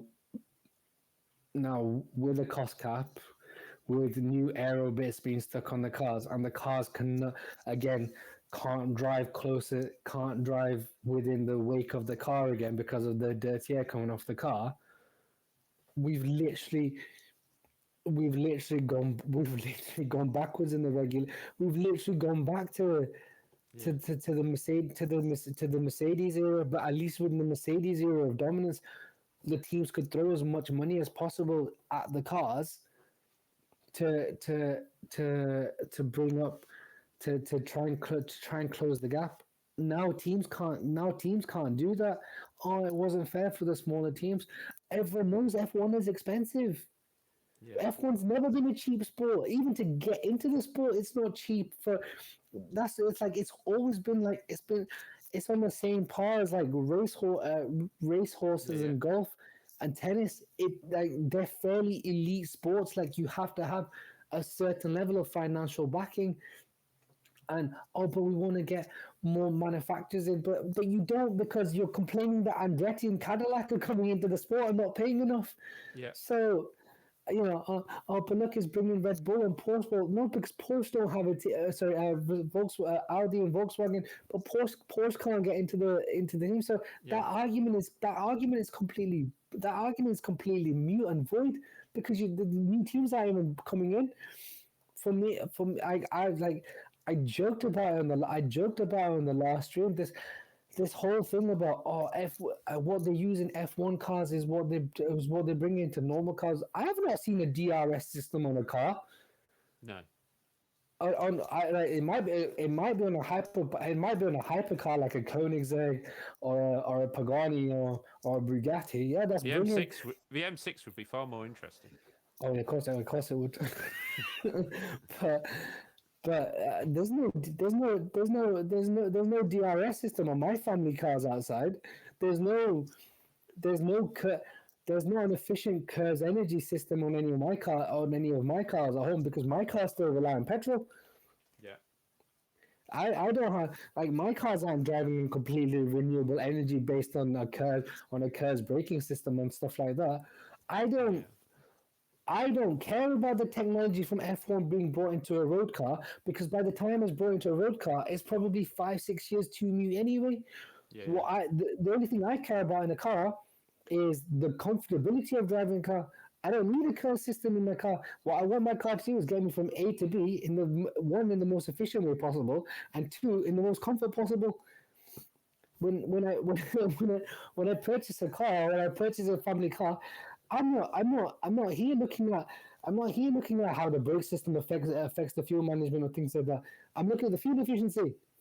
Yeah. For me, the cost cap. I think when this is the 3rd year of the cost cap officially, if I'm correct, yeah. 2021, 2022. This year, this is the 3rd year. We're in the 3rd year of the cost cap. We're in the 2nd year of the ground effect cars. F1 is in a worse situation now, in my opinion, than it has been in a long time. Even during the Mercedes dominance, the Ferrari dominance, the Red Bull dominance of the previous years, there was still, like, cars could still overtake. Because someone posted a clip from China 2012 with the old V8s, much lighter cars, much smaller cars. Yes, there was DRS, but we genuinely had 7 teams battling for positions. But no fan was complaining about engine noise. Not one fan wanted to go from the V8s to this turbo hybrid bullshit. Everyone loved the V10s and the V8s. Right? Oh no, we have to make F1 more fuel efficient. Why? F1 is never going to be E-Series like in the UK. I know it's a long ass run, but in the UK, like, they're going to stop producing petrol cars in 2030. Or stop selling petrol cars or fuel cars in 2030. But we already have the E-Series. Formula 1 is not going to become the E-Series ever, because Formula E then becomes pointless. Or F1 becomes pointless, it becomes Formula E. I don't want turbo hybrid. Go back to that if you want very good racing, go back to that sort of 2008 to 2014 iteration of cars. It was good racing. It was fairly good racing, shall we say, because there were some total stinkers in there, right? I'm not saying like it was perfect, but there was pretty good racing. Once the DRS system got introduced, it made overtaking easier. Yes, there was still dirtier, but the cars were smaller. It was easier to overtake. The cars were lighter, and the car sounded amazing. Like, let's be honest, like, I'm still a kid. I like a reason kids and the reason kids and adults look at a Ferrari is, or for example, is one, the look of the Ferrari, but two, what do they want to hear? They want to hear the sound of the engine. Yeah. No one wants to hear. No one wants to hear a dusty turbo. No one wants to hear a dusty turbo hybrid that sounds like a 70-year-old having an asthma attack. It's the world of V8. Like Lewis, when he's getting interviewed at Abu Dhabi and he heard Alonso driving his title-winning Renault, the excitement in Lewis's eyes. Yeah. Yeah. No, So, I could. yeah, total to Phil. Just let you know, we will be replacing the whole of the Miami Grand Prix with Wajid's noise over the top instead. But no, you're exactly right, and the FIA have brought in these regulations to push on Formula One and try and make it inclusive. It hasn't really worked. But in terms of budgets as well, they've brought in the budget cap. Obviously, it was broke by a couple of teams last year, fines put out, etc., etc. We heard this weekend the same noises from Christian Horner. Oh, I think so many teams have broke the budget cap this year. Now, if they have probably done it because there's no penalty last year, realistically. And if they haven't, is this again now a clue towards Red Bull saying we've broke it again? Because they made the same noises about the same time last year. If Red Bull have... So, but what do you do? I'm going to put it to you then. Say teams have broken the cost cap, and the only thing you do is you can't... The FIA... Say, for example, I don't know, Ferrari breached the cost cap and it's a minor cost cap breach. Are you going to throw... You can't throw Ferrari out of the championship. You can't disqualify them from the races. You've already set the precedent. Now the only thing you ever do is ban their CFD time. Yeah, I just want to try and find the quote from Christian Horner because I think I know what you're saying, but I think if you can't find them, it was along the lines of he thinks that at least 6 teams have breached the cost cap list from last year. Yeah, something like. Here we are. No, that's 2020. Here we go. Suggests. Yeah, so they found a minor breach. As many as 6 teams could be in breach of the cost cap this year from last year, basically. Horner revealed that as many as 6 teams have made it known to F1 Commission meetings that they're at risk of missing the cost cap, which stands at £111 million. A danger for 2022 is that there could be 6 teams in breach of a cap. Energy prices have been exponential, but thankfully we've been protected from that. But there is a chance that several teams, many of which have stated it in F1 Commission meetings, will break the cap this year. Now, and also Stefano Domenicali has admitted more than nervous about publishing each team's financial records. Hoped the process would be done sooner than last year because it went a bit too, I think it was November by the time it was sorted. But we go back to last year and Christian Horner turned around and said, oh, I don't know how teams are keeping inside the cap. It's are they fudging the numbers? Is it this? Is it that? And then it turned out it was his team that did it. Are we just looking at the same thing over and over again? So here's the thing when it comes to that energy crisis. The entire world has an energy crisis. just because my energy bills have gone up, my pay salary is not gone up. No one's pay salary has gone up. You have to manage your money. You have to manage your money better. If he's making these early noises, and if Red Bull have breached the cost cap again, well, one, the breaches last year from both Aston and Red Bull are completely farcical because they're now two. They're one is by far the quickest team on the circuit, and the second team is on a given weekend the second quickest team on the second quickest team on circuit. That's number one. If he's making these early noises and Dominicali is openly nervous about the cost cap, what does it say about the cost cap? It's a fucking joke. Yeah, no, I do completely agree. And you and I have discussed on stream and off stream before about giving the cost cap time and regulation. But Dave, I'm going to ask you flat out, if let's not say one, because fine, one team breaks the cost cap, fine. If more than one team breaks the cost cap this year, what's the point of the cost cap? Yeah, I completely agree. And I think in terms of the whole situation, I agree that there's no point in it and things like that. And I get why they're trying to bring the cost of Formula One down. I get that. But if you're not going to penalise it, terrible.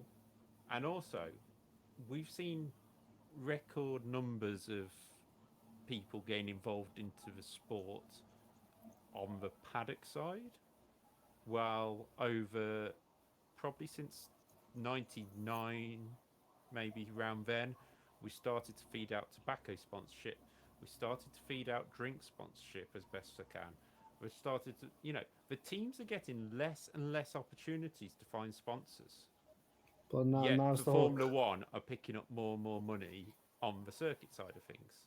Well, but and now there's the whole thing about cryptocurrency that they don't want cryptocurrency teams on the side, and it's funny F1 talk about cost cap. We're going from Azerbaijan, which is one of the most difficult places in the world to get to, and flying all the way to Miami because we need 45 races in the United States. Yeah. Where's the logic in flying from Azerbaijan to Miami just to fly back to Europe? How does that make any sense at all? And Miami's on the calendar to like 2032. Yeah. Yeah, but they've got a real marina this year. Yeah, no, I completely agree. And in terms of the regulations, I've said it over and over again. The FIA need to just stop talking to the teams. Don't talk to the teams and go, well, what do you want? Because they are always going to give you a set of rules which involve your car being at the front and difficult to overtake. It's always going to be the way. But whoever's got the biggest and best engine are always going to say, we don't want to change the regulations. Let's put it back another year because we can find some kind of advantage. We always want the advantage. Just build the regs, almost go to a rugby match with a football and say, there's my football. If you want to play, we're playing football, not rugby. Let's play it back. See what happens.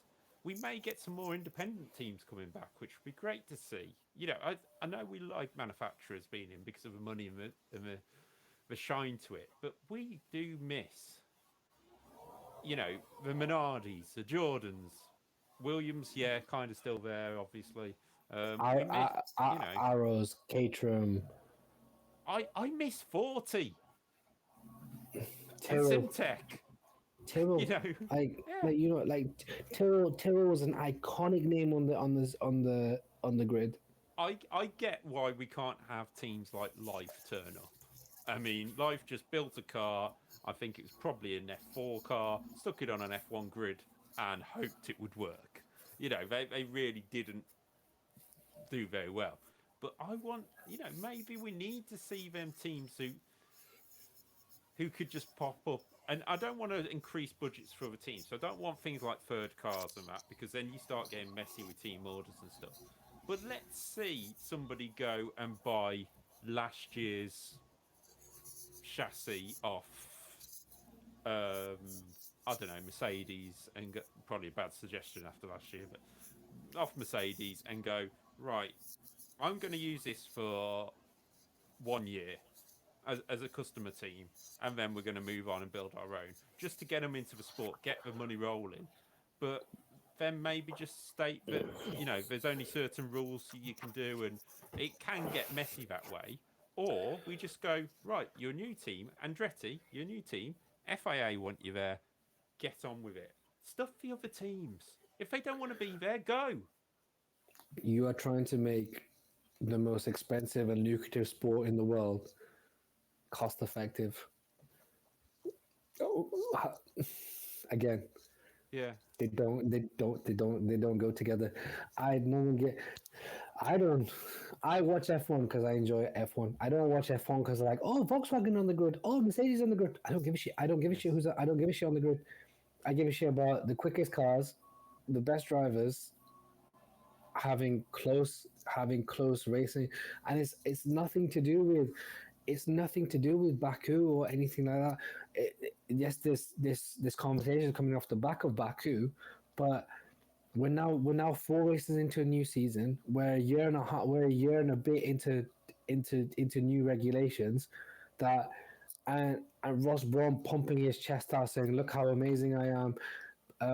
Pat Simmons like holding hands with Ross Brawn, going, "Look how amazing we are." Stuff they've not worked. We've made cars bigger, wider. We're going to narrower circuits. It doesn't. I'm brought a cost crap into the most lucrative sport in the world. It makes no sense. Like, none of it makes any sense. And like you said, Formula One is the only sport where they ask teams what rules they want in their own fucking sport. Do you imagine?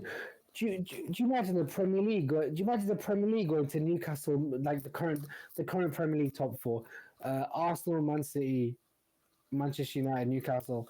Do you imagine every year the Premier League go to the teams who finish in the top 4 go, right, what rules would you like changing this year in the Premier League? And you go based on what the top 4 says. It's a joke. It is an absolute joke. I guess.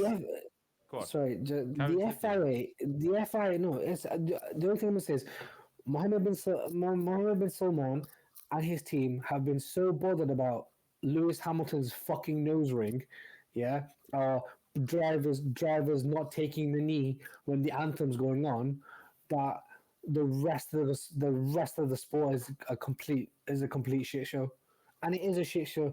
And I don't want to say DTS fans have ruined the sport, but the commercial rights and have been so bothered about a new champion, been so bothered about TV ratings, and been so bothered about manufactured drama because I'm gonna say it, because the US audience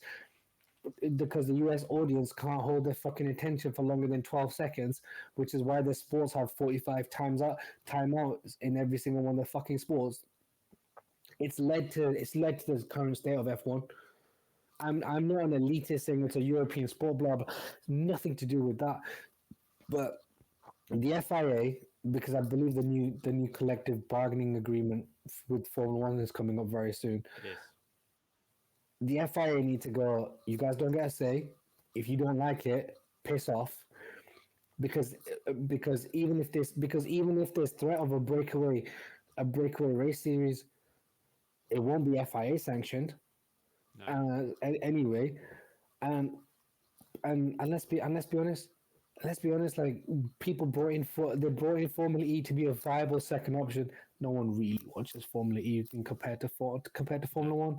Let's be perfectly honest as it is. It's only really the hardcore racers that watch Formula E. Ferrari can jump up and down about they'll leave Formula One. Ferrari are never going to leave Formula One. No. Ferrari is to Formula One, what Formula One's to Ferrari. They go hand in hand. Teams can talk about leaving. Teams are never going to leave. Take back control of the fucking sport. And that is the line we're going to end on, because I actually think that is a perfect point to end. That we need to be, stop listening to people who are there for the wrong reasons. So yeah, I'm going to put it this way. Let's leave it at that for now, because we will be back and we will be discussing these regulations. We go to Miami next, and it'd be interesting to see what happens there. So, Wajid, I will let you take a breather. Thank you. Finally. But I was going to use it as a YouTube short, but I think it's a bit too long. No, but you can use the last clip. You use the last clip as a YouTube short. Exactly. But yeah, it. If you what do you guys think in the chat? If you think that Formula One's regulations have been a failure or not, pop your comments down below. I'll try and pop something on YouTube as well to see where we stand with that. As my battery goes. I was going to say, Wajid takes us for a tour of his house. No, my battery's going. So Go on. I'll let you get there first. No, let us know what you think, and we can discuss it in the next video. For now, obviously, I will thank Wajid for joining us now from his bedroom. I'm plugged in, so we won't lose him. And thank you for joining us. Thank you for taking your time to have that. And I hope your therapy session has gone well there at the end. No, it's just final monologue. The reason I'm so passionate is not. I'm not an elitist. I'm not anything like that. Like, people do not believe me when I say, when it comes to sport, Formula One literally is my first love. Like, I got into Formula One the same time I got into football, but Formula One has always been my first enjoyment. I love football, don't get me wrong. I love Man United, but there has been times where I picked an F1 race over watching the football, and the reason it pisses me, and the reason the state of the sport pisses me off so much is because like, it's literally dying I believe the sport is dying in front of my, like, it'll never die, but I believe from where we were at the end of 2020, regardless of the controversy of 2021, where this sport was at the end of 2021, with the fan base, with the clamor, like, you had the likes of Harry Kane, Lineker, like massive sort of UK and European stars tweeting about the build up to Abu Dhabi, because 2021, as the season itself, manufactured or not, whatever, I don't give a shit about that, but 2021 itself was genuinely one of the most exciting seasons. And where F1 was and what has done in the last like 15-16 months, the way it shot itself in the foot it's painful to watch. It is painful to watch, and hopefully we'll have better things to talk about after Miami. I suspect not, considering how last year's Miami Grand Prix went. Hopefully we will have something good. Wajid seems to have disconnected, so we'll just bear with it there. I think is he back? He's not back just yet, but we'll just bear with it there. But yeah, so if you think that Formula One's gone too far with your regulations, not far enough, pop it into the chat below, and we'll try our best to try and include it in the stories, as we now do have the returning Wajid. There he is, into the podcast. Pop into the chat below. Let us know what you think. Let us know what you think of the Azerbaijan Grand Prix, the Verstappen Russell incident. Let us know that, and we can discuss it all, because we'll be back for the preview of the Miami Grand Prix. Very, very soon. This will be going out hopefully tonight, and then we will be going. We'll be going live tomorrow, hopefully on Twitch with the preview show. If not, we'll be doing it as a video for YouTube. We're not 100% sure yet. We're still working things out. But yeah, Wajid, thank you for joining us, and thank you for giving us your opinions on the subjects again. and we will see you in less than 24 hours time. 24 hours. Yeah, probably about 24 hours time for the Miami preview, where we go for the second of 6 races. Second of 6 races in quick succession. So the F1 boys are getting very busy out there, and hopefully all enjoying the journey around the world. But Azerbaijan to Miami, not exactly the easiest flight ever in the world. Wajid took some flights in the world, and that's probably one he knows isn't quite as simple as it sounds. One thing is I've gone to like Kazakhstan from the UK, and that's not easy. So enjoy that US flight. Yeah, it's not ideal.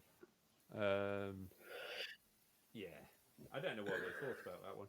But anyway, if you like what you've heard on here, follow us on Twitch, follow us on YouTube, hit that notification bell, and then you can have alerts come up when we do go live or when a new video comes on.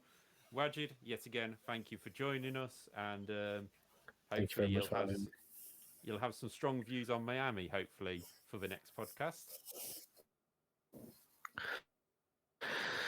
I don't think we got to worry about my views. Let's be honest. Yeah, we aren't going to be by some fake marina. Just to let you know, I am going to be still sat in this chair. So there's water there this year. There's water there this year. Yeah, there's water there. I am so tempted. They've got water.